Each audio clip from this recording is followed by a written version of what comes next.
चलिए देखिए, कल हम लोग पढ़ रहे थे क्या, मुक्तक काव्य। मुक्तक काव्य जो मुक्त हो, यानी जो पूर्वापर संबंध इसमें न हो, ठीक, अच्छे से बता दिए थे कल।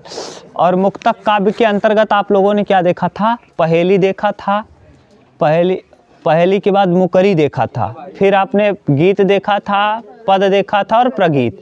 अगर भक्ति के भाव से कोई गीत गाया जाए तो उसे पद कहते हैं। भक्ति के भावना से गाया गया गीत क्या कहलाता है, पद। तो पद का मतलब आप जैसे सूरदास के पद, तुलसीदास के पद ना। अब उसके बाद बच गया था क्या, गज़ल और नज्म। गज़ल ना और नज्म, ये गज़ल और नज्म क्या है, उर्दू फारसी परंपरा के गीत हैं, ठीक। तो अब हम लोगों को आज क्या पढ़ना है, गज़ल। और ये गज़ल किसके अंतर्गत आएगा, उर्दू और फारसी परंपरा। उर्दू ऐसे लिखते हो ना, उर्दू और फारसी परंपरा। उर्दू और फारसी परंपरा के अंतर्गत जो गीत आते हैं उन्हें हम क्या कहते हैं, गज़ल और नज्म न। एक को आप कहोगे गज़ल, गज़ल, और एक को कहोगे नज्म ना, नज्म, ठीक। गज़ल और नज्म। देखिए गज़ल क्या है, ध्यान से सुनो। गज़ल में 3 या 25 शेर होते हैं, इसमें शेर व शायरी की जाती है। शेर नहीं, शेर जो आप शेर कहते हो शेर नहीं, थोड़ा सा सीक्वेंस है, शेर, शायर भी नहीं, शेर ना, जिसको कहते हो शेर व शायरी ना। तो इसमें कहा जाता है कि अगर 3 से 25 ना, 3 से 25 शेर व शायरी हो तो उसे हम कहते हैं गज़ल। और ये विषम रहता है तो इसको क्या माना जाता है, अच्छा। विषम रहता है तो अच्छा माना जाता है। वर्तमान वाले जो शेर व शायरी वाले हैं उसमें 4 से 7 ना, 4 से 7 शेर व शायरी मिल जाती, 4 से 7 पंक्तियाँ। 3 से 25 रहते थे पहले वालों में, अब या विषम रहेगा तो अच्छा माना जाएगा। अब वाले में 4 से 7 पंक्तियाँ मिल जाती हैं। ऐसे कविता में पंक्तियाँ नहीं होती, वैसे यहाँ भी है, ठीक। तो अब देखो, कहा इसमें संबंध जरूरी नहीं, पूर्वापर संबंध जरूरी नहीं। पूर्वापर संबंध मतलब किसी भी शेर व शायरी को समझने के लिए अगर आप कोई पहले शेर शायरी बोल दी गई है और बाद में आप पहुँच रहे हो, तो ऐसी स्थिति में पुराने वाले शेर शायरी की ज़रूरत नहीं है बाद वाले को समझने के लिए। यानी इसमें संबंध जरूरी नहीं है, यानी लिंकेज जरूरी नहीं है। एक शायरी का दूसरे शायरी से संबंध जरूरी नहीं है, यानी इसमें संबंध जरूरी नहीं है, इसमें संबंध जरूरी नहीं, इसमें संबंध जरूरी नहीं होता, समझ गए। इसमें कोई संबंध जरूरी नहीं है, ये बड़ी बात है। तो यानी गज़ल किसे कहेंगे, जैसे हम लोगों के यहाँ क्या था, गीत था, वैसे ही उर्दू और फारसी परंपरा में गज़ल और नज्म होता है। क्या होता है, गज़ल और नज्म। देखिए गज़ल और नज्म मान लो ये है, ये कई पंक्तियाँ हैं, जैसे ये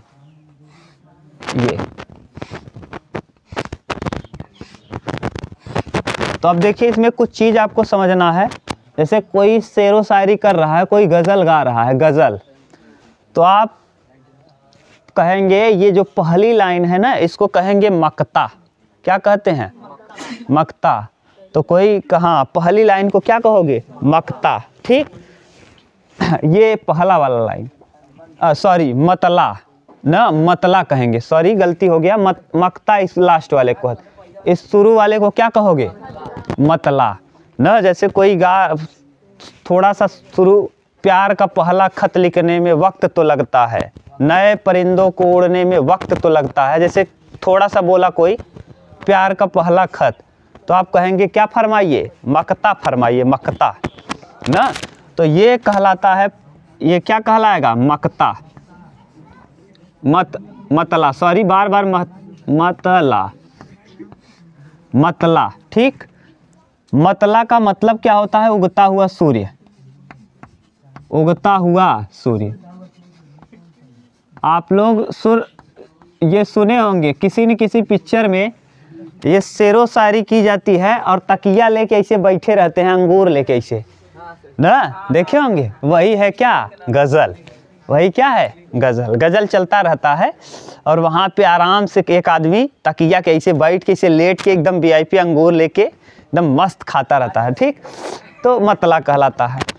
इस पंक्ति का पहला लाइन और दूसरा लाइन, ये वाली लाइन और ये लाइन, इसे कहते हैं मिसरा। क्या कहते हैं, मिसरा।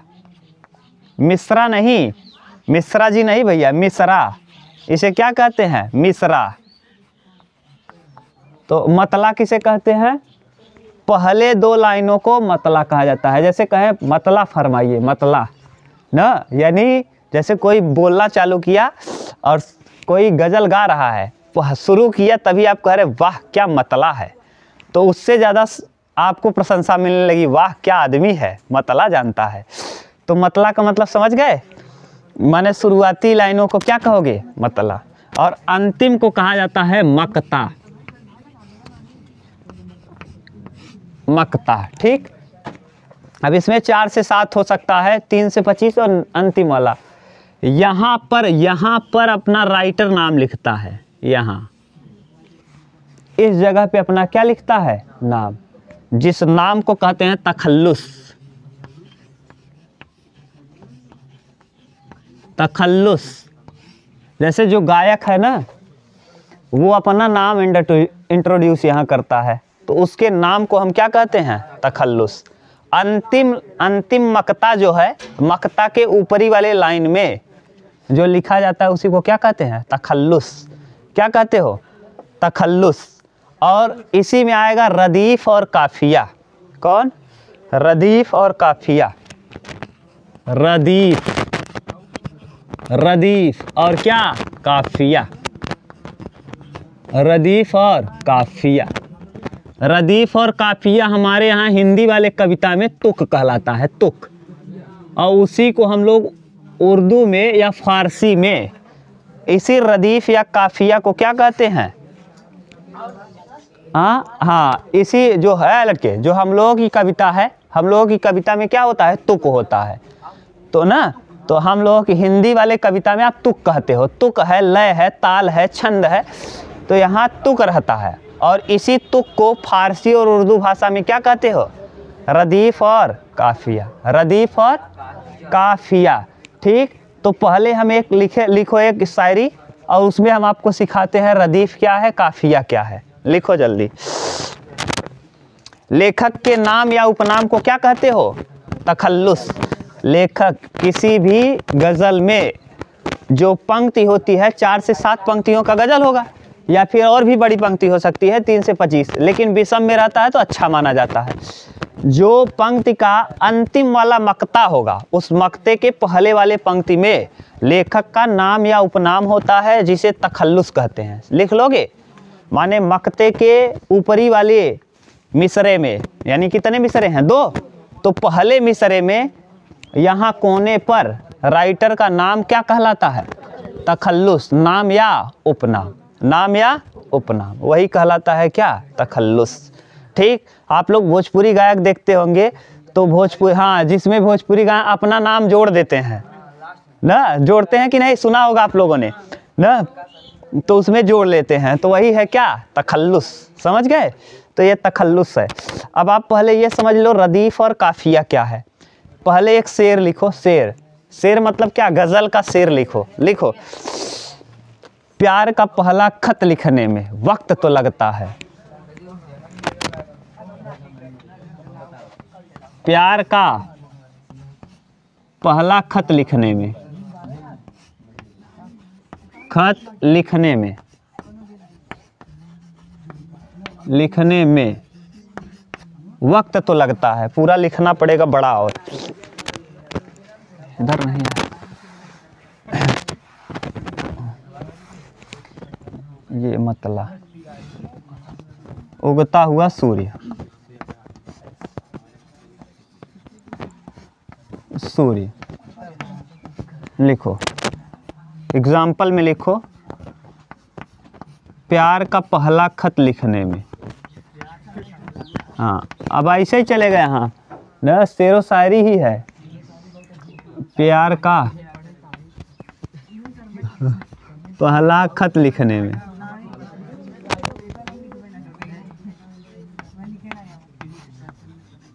वक्त तो लगता है, तो लगता है। और नए परिंदों को उड़ने में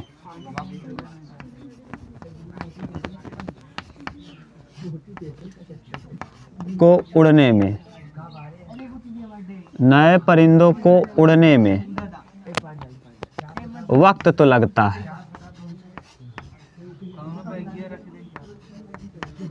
तो लगता है। ठीक, ये है। और लिखो, इसी में और लिखो, जिस्म की बात नहीं थी उनके दिल तक जाना था।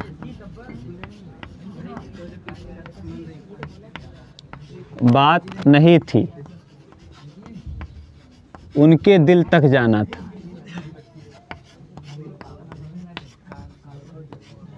दिल तक जाना था। जिस्म की बात नहीं थी उनके दिल तक जाना था। और लंबी दूरी तय करने में वक्त तो लगता है। लंबी दूरी तय करने में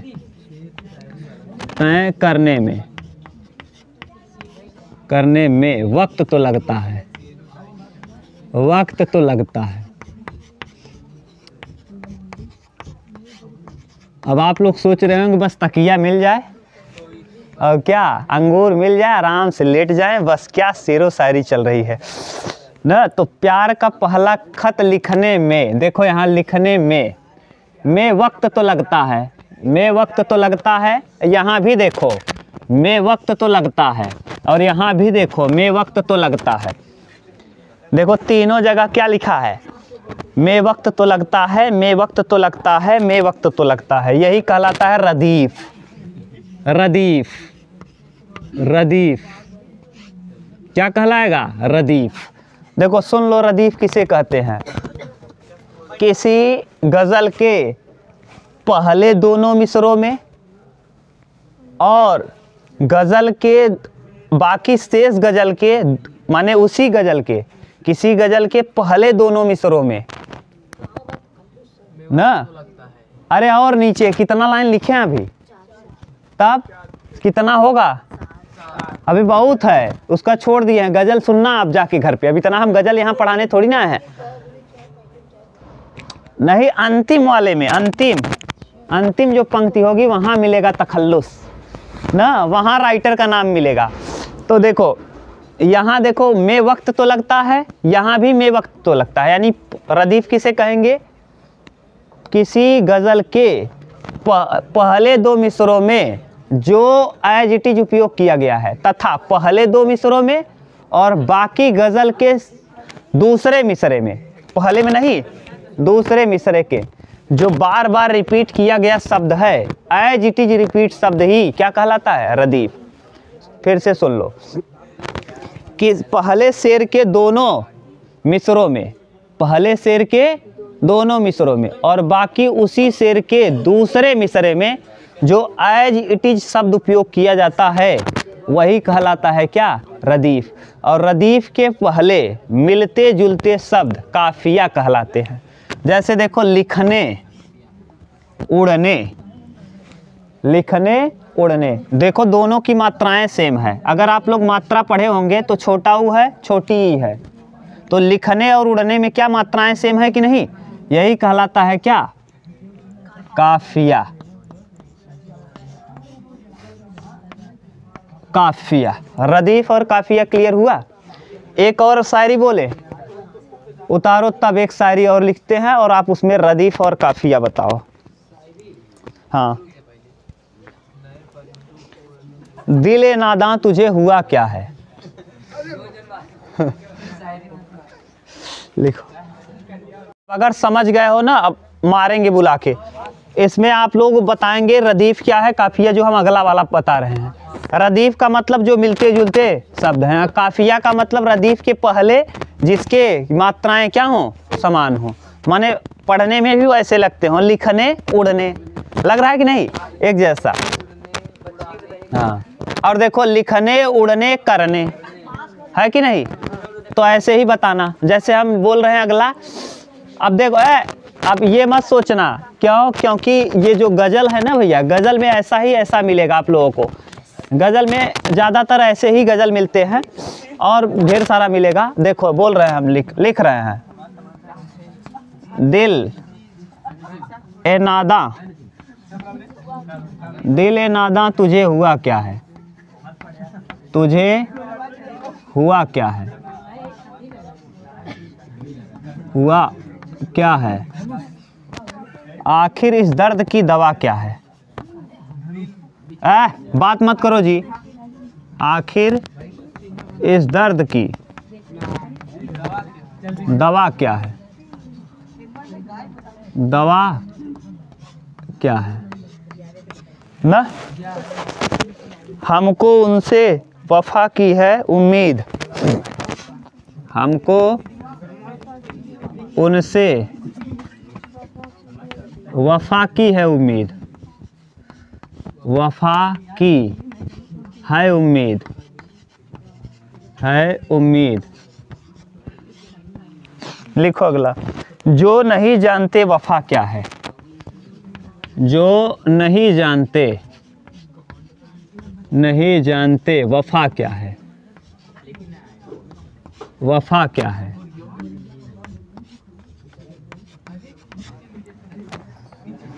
बताओ, इसमें रदीफ है, इसमें रदीफ कौन है। हाँ, ये है क्या है, क्या है, क्या है। काफिया क्या है, हुआ, दवा, वफा, वफा। रदीफ भी पता चल गया, काफिया भी। अब समझ गए। एक और बोले, क्या शेरो शायरी, क्या मजा आ रहा है, गजब, वाह। अब क्या चाहिए, केवल एक तकिया चाहिए और अंगूर। अब वीआईपी वही टेढ़े आराम से लेटे रहो, चलता रहे शेरो शायरी, वाह। लिखो। फरमाइए फरमाइए, लिखो। इसी में यही है, यही, वाह क्या मिसरा बोला है, वाह वाह क्या मतला है। लिखो। हजारों ख्वाहिशें ऐसी कि हर ख्वाहिश पे दम निकले, हजारों ख्वाहिशें ऐसी कि हर ख्वाहिश पे दम निकले। बहुत निकले मेरे अरमा लेकिन फिर भी कम निकले ना। हजारों ख्वाहिशें ऐसी कि हर ख्वाहिश पे दम निकले, हजारों ख्वाहिशें ऐसी कि हर ख्वाहिश पे दम निकले। बहुत निकले मेरे अरमा लेकिन फिर भी कम निकले। निकलना खुल्द से आदम को सुनते आए हैं लेकिन, बड़े बेआबरू होके तेरे कूचे से हम निकले। इसमें निकले निकले निकले, ये क्या है, रदीफ। समझ गए। अब इसको आप कर लेना, बोल तो दिए हैं, वीडियो में देख के उतार लेना, ठीक। अब कौन इतना करेगा। ये आप रदीफ और काफिया समझ गए। आप समझ गए मिसरा किसे कहते हैं, हाँ, और मतला किसे कहते हैं। मतला का मतलब उगता हुआ सूर्य। तखल्लुस किसे कहते हैं और मक्ता किसे कहते हैं। ये था गज़ल। और अगला हम लोग देखते हैं क्या, नज्म। नज्म भी दो प्रकार का होता है। नज्म कितने प्रकार का, दो। एक को कहते हैं आज़ाद नज्म, एक, हाँ, एक को कहा जाता है आज़ाद नज्म और एक को कहा जाता है प्रबंध काव्य वाला नज्म, ठीक। तो अब हम लोग किस में मूव कर गए हैं, नज्म में। मिटा दें इसको। अब लिखो नज्म। अब मिसरा मतला समझ में आ गया अच्छे से ना। चलो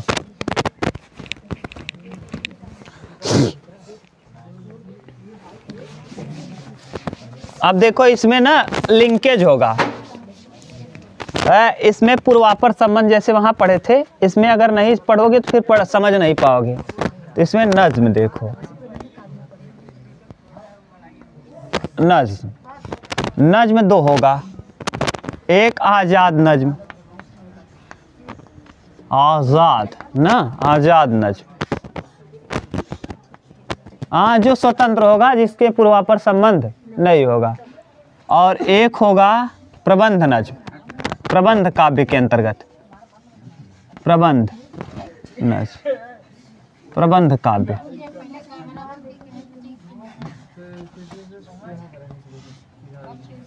प्रबंध काव्य, ठीक। अब देखो इसमें प्रबंध काव्य में तीन चीजें होंगी। इसमें पूर्वापर संबंध होता है, ध्यान समझना। इसमें पूर्वापर नज्म में क्या होता है, और पूर्वापर संबंध का मतलब, पूर्वापर संबंध, इसमें पूर्वापर संबंध होता है। पूर्वापर संबंध का मतलब कि आगे के चीज़ों को समझने के लिए पीछे वाली चीज़ें आपको पता होनी चाहिए, या पीछे की चीज़ों को समझने के लिए आगे वाली, या फिर हाँ दोनों मतलब सेम है, समझ गए। जैसे पिक्चर चालू है तो पीछे से आओगे तब भी नहीं समझ में आएगा, आगे से आए आधा छोड़ के चले गए तब भी नहीं समझ में आएगा ना। तो इसमें पूर्वापर संबंध यानी पहले वाला चीज़ आपको पता रहेगा तभी आप अच्छे से समझ पाओगे। और इसमें भी तीन है। प्रबंध काव्य, प्रबंध नज्म काव्य वाले के अंतर्गत नज्म तीन होता है। एक कसीदा होता है, कसीदा, एक होता है मरसिया, और एक होता है मसनवी, मसनवी, ठीक। कसीदा, मरसिया और मसनवी। कसीदा माने किसी की तारीफ में जो कहा जाता है उसे कहते हैं कसीदा। कसीदा हो ना, जो तारीफ में, जैसे पहले के रासो काव्य में आप लोगों ने देखा होगा, रासो काव्य में जो राइटर लिखता था राजा का बड़ाई करता था। अगर मानो तो रासो काव्य से तुलना कर सकते हो कि कसीदा जो होता है एक किस में पढ़ा जाता है। कसीदा कब पढ़ा जाता है, तारीफ में पढ़ा जाता है। किस में, तारीफ में, तारीफ में पढ़ा जाता है, तारीफ में पढ़ा जाता है। अगर अब ये मत कर देना पढ़ा जाता है, ये हम बता रहे हैं, केवल तुलना कर रहे हैं, तुलना के लिए। आप इसमें क्या लिख सकते हो, जैसे रासो काव्य था, रासो काव्य कसीदा नहीं है। रासो काव्य में भी किसकी बड़ाई की जाती थी, राजा की। जैसे राजा खुश हो जाए और 2-4 सोने का सिक्का भेंट दे दे ना, तो जो कवि रहते थे, दरबारी कवि, वो राजा का खूब बड़ाई करते थे ना। जैसे आप लोगों ने सुना होगा, 4 बास 24 गज, अंगुल अष्ट प्रमाण, ता ऊपर सुल्तान, ना चूक चौहान ना। ये 4 बास 24 ना, अंगुल अष्ट प्रमाण, 4 बास 24 गज, अंगुल अष्ट प्रमाण यानी 4 बास और 24 गज, अंगुल अष्ट प्रमाण, 8 अंगुल के दूरी पे, अंगुल अष्ट प्रमाण, ता ऊपर सुल्तान, यहाँ से 4 बास दूरी और 4 बास 24 गज और 24 गज दूर, अंगुल अष्ट प्रमाण, 8 अंगुल के ऊंचाई पर बैठा है। कौन, अंगुल अष्ट प्रमाण, ता ऊपर सुल्तान है, उसके ऊपर सुल्तान बैठा है, ना चूक चौहान, न पृथ्वीराज चौहान, अब मत चूकिए, मार दीजिए, ठीक। ऐसे भी आप लोग और भी सुने होंगे, जैसे कहा कुछ ऐसा भी जिसमें हनुमान की पूंछ में लगन न पाई या, लंका सगरी जल गई, गए निशाचर भाग। हनुमान की पूंछ में आग लगा ही नहीं, पूरा लंका जल गई। ये क्या है, बड़ाई है ना। तो यही है इस हिसाब से रासो। और रीतकालीन जो कविताएं थी उसमें भी ये तुलना मिलता है, रीतकालीन कविताओं में, रीतकालीन, रीतकालीन, समझ गए ना। तो ये रीतकालीन और रासो काव्य में बड़ाई मिलता है किसका, राजाओं का। उसी तरीके से किसमें मिलता है, कसीदे। कसीदा ये नहीं है, कसीदा में जिस तरह इसमें बड़ाई मिलता है उसी तरह कसीदे में भी बड़ाई की जाती है। ऐसे लिख सकते हो कि जैसे रासो काव्य और रीतकालीन कविताओं में राजा की बड़ाई की जाती है, वैसे ही कसीदे में भी बड़ाई की जाती है। तो कसीदा कब पढ़ा जाता है, किसी के तारीफ में पढ़ा जाता है, ठीक। और मरसिया कब पढ़ा जाता है, दुख में। मरसिया कब पढ़ा जाता है, दुख, माने कोई बहुत प्रिय आदमी है और वो मर जाए, तो ऐसी स्थिति में उसके दुख में पढ़ा जाने वाला जो होता है उसे क्या कहते हो, मरसिया। जैसे यहाँ मुस्लिम संप्रदाय में मरसिया पढ़ा जाता है, तो यानी दुख में पढ़ा जाने वाला, दुख में पढ़ा जाने वाला गीत, पढ़ा जाने वाला गीत। गीत, ये देखो है गीत, वही को क्या कहते हो मरसिया, लेकिन ये उर्दू फारसी में है। अगर हिंदी में पूछे तो हिंदी में केवल और केवल एक है जो दुख में, हिंदी की मरसिया अगर कहें, हिंदी में लिखा जाने वाला केवल और केवल एक मरसिया है, सरोज स्मृति, सूर्यकांत त्रिपाठी निराला की है ना। उनकी पुत्री जो है सरोज, उसकी मृत्यु हो जाएगी तब वो लिखेंगे। तो माने दिल को चीर देने वाला जब कोई व्यक्ति, ऐसा कोई व्यक्ति मर जाए जिससे आपको, व्यक्ति को बहुत बड़ा आघात लग जाए, तो ऐसी स्थिति में जो लिखा जाता है या जो पढ़ा जाता है उसे क्या कहते हो, मरसिया। जैसे हिंदी की केवल एक कविता जिसमें मरसिया है, कौन, सरोज स्मृति, सरोज, सरोज स्मृति। सरोज किसका नाम है, हाँ उनकी पुत्री, किनकी पुत्री, सूर्यकांत त्रिपाठी, हाँ सूर्यकांत त्रिपाठी निराला ने लिखा है, सूर्यकांत त्रिपाठी निराला, त्रिपाठी निराला, निराला न, इसे शोक गीति कहते हैं, इसे ही क्या कहते हैं, शोक गीति, शोक गीति ना, इसे शोक गीति। ठीक, तो एक ही है जो मरसिया। अब मसनवी में आज भी राइटरों में क्या है, विवाद है। क्यों? क्योंकि मसनवी पे बोल दिए हैं कौन, आचार्य रामचंद्र शुक्ल, और जिस पे आचार्य रामचंद्र शुक्ल बोल दिए तो समझ लो निश्चित माने उसके विषय में कितने कवि लिखते रह गए यही कि मसनवी इसे कहते हैं, मसनवी उसे कहते हैं, खूब डिबेट हुआ, लेकिन कोई सिद्ध, तो रामचंद्र जी जिसके ऊपर बोल दिए शुक्ल जी, गया हो, समझ गए। क्योंकि शुक्ल जी जो प्यार मोहब्बत के खिलाफ हैं, और ये जो नज्म और गज़ल है ना, ये उधर का, जैसे लैला मजनू आपने सुना होगा, अरब कंट्री, अरब देशों में जो प्यार मोहब्बत होता है बड़ा अजीब टाइप को, एक तरफा रहता है। एक तरफा कहने का सेंस केवल उसमें जो नायक नायिका है वो अपना ध्यान देते हैं। यहाँ लैला और मजनू, लैला मजनू में आप देखेंगे वो अपने भाई को ही साफ कर दी है मजनू के चक्कर में, दोनों मिल करके कि हमारा भाई मजनू को मारने, कहती है मजनू आपको मारने वाला है मेरा भाई, लैला बताती है कि ये मजनू मेरा भाई आपको मारने की फिराक में, इससे अच्छा चलो हम दोनों ही इसको निपटा दें ना। तो ये है, तो वहाँ केवल केवल एक तरफा रहता है, माने वो लोग ये नहीं सोचते हमारा परिवार कौन है, केवल, हाँ। तो आप जानते भी होंगे मजनू खूब मार और खाता है ना। हाँ, आप जब पढ़ाएंगे क्या आप लोगों को ये अरब कंट्री, तब बताएंगे लैला और मजनू कहाँ के थे, ठीक, वहाँ देख लोगे। तो ये और मसनवी समझ गए, तो मसनवी लिख लो। प्रेम की कविताएं किसके अंतर्गत आती है, मसनवी। तो प्रेम की कविताएं जितनी भी हैं सब, प्रेम की कविताएं,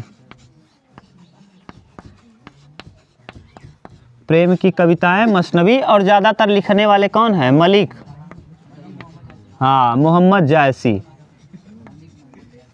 मोहम्मद जायसी। पद्मावत किसने लिखा है, हाँ मलिक मोहम्मद जायसी ने। किसके शासनकाल में लिखा है, शेरशाह सूरी के शासनकाल में ना। पद्मावत में महारावल राजा रतन सिंह, और कौन है, महारावल राजा रतन सिंह की रानी रहती है पद्मावती, और इसमें रहता कौन है, अलाउद्दीन खिलजी, अलाउद्दीन खिलजी, दिखा है ना। तो ये है। और आज़ाद नज्म में 3 आप सुनना हो तो सुन लेना, ये 3 नज्म, हाँ थोड़ा सा आपको अगर ठीक ठाक दिमाग के हो तब, और नहीं तो दिमाग घूमने वाला हो तो मत सुनना ना। तेरी खुशबू, एक है तेरी खुशबू, तेरी खुशबू बड़ा अजीब पुराने ढंग का है। एक और है, आज जाने की जिद न करो, फरीदा खातून का है, आज जाने की जिद न करो, आज जाने की जिद न करो, जिद न करो। ये फरीदा खातून, बहुत लोग गाए हैं लेकिन फरीदा खातून का सुनना। किसका, लिख दें क्या, फरीदा खानम, ठीक। और एक और लिख लो, बात निकलेगी तो दूर तलक जाएगी, जगजीत सिंह का। बात निकलेगी लेगी तो दूर तलक जाएगी, तो दूर तलक जाएगी, जाएगी, ये किसकी है, जगजीत सिंह की। जगजीत सिंह सिंह, ठीक, ये है। इस तरीके से आपका ये पद्य वाला चैप्टर फिनिश। अब हम लोग देख लेंगे साहित्य का काल विभाजन ना, और साहित्य को किसने क्या कहा। जैसे हजारी प्रसाद द्विवेदी ने साहित्य को समाज का दर्पण कहा, तो ये कौन किसको क्या कहा है और कब किसका काल क्या रहा है, कब कब सन है। सन के साथ काल देख लेंगे, बस आपका ये ख़त्म। फिर हम लोग आ जाएंगे किस में, अब आ जाएंगे रस छंद अलंकार ग्रामर में, ठीक, उतार लो।